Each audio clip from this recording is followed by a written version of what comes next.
Now, if you've got a fractured limb, you're going to need to splint it somehow. And the important thing when putting splints on is to make sure you don't cause even more injury.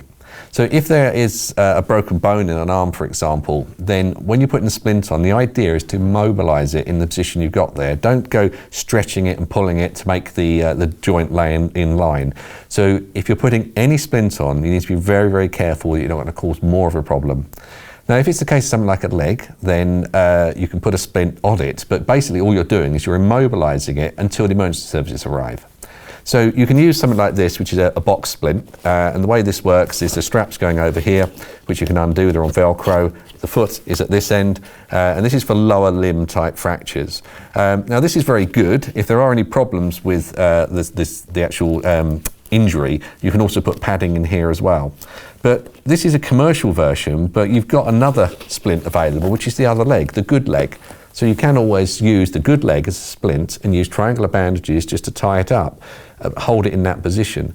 If it's slightly deformed or lying at an odd angle, you can use clothing or pillows, something like that, just to prop the leg and leave it in that position. When the emergency services get there, they may well put traction splints on and other items to actually enable them to move the patient. But your job as a first aider is just to immobilise in position found. Now, this type of splint are not something you'd have in a standard workplace, but if they are available and you could use them, they do a similar one like this for arms as well. Now, if you have got a fracture on an arm, a simple way would just be something like a cardback envelope or a magazine. And if you just bend it round like that, you can put it over the arm. And you can use micropore tape over the top to hold it in place, and then you can put that into a horizontal sling. So it's a very crude way of keeping something in place.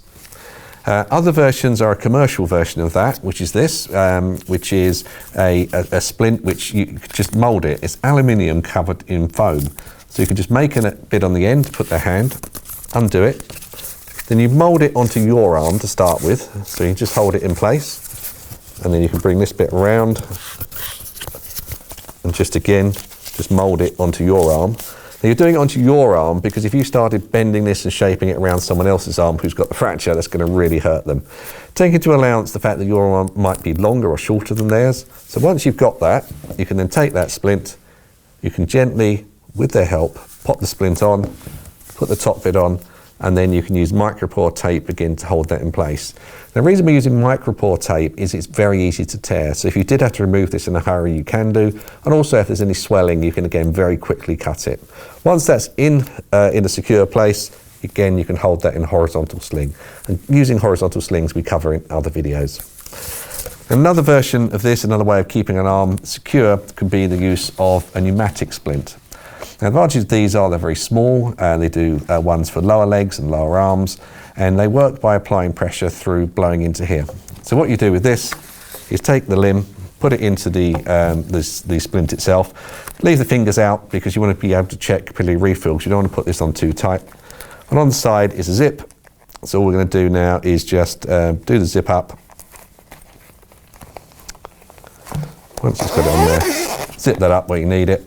And then this end here, we just blow into it. And on here is a locking mechanism. So you pull it out to let air in, push it down to block it off. So to start with, I'm inflating it, I'll pull it out.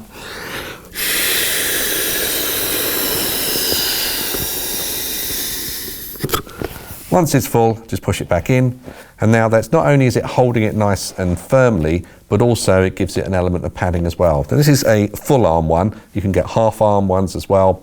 And with this, you wouldn't be able to put it into a horizontal sling. This sort of thing would be where they're laying down on the floor and you just pop this in a sling, in the splint, just to hold it in place. Advantage of this also is when the paramedics get there or they get to hospital, it's very easy to remove. All you do is lift that out to allow the air out.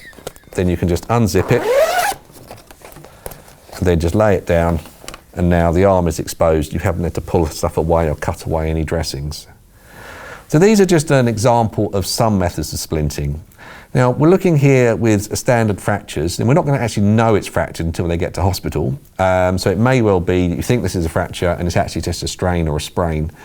But if you've got a fracture, an open fracture, where blood is actually showing or there's bones coming out, be really careful because you don't want to put a splint on that's then going to force the bones back in.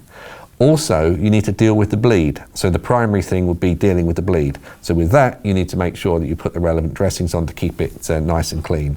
And remember, one of these splints are very good, but if you've got them available, but something simple like a magazine or an envelope or something like that to hold it in place can work just as well.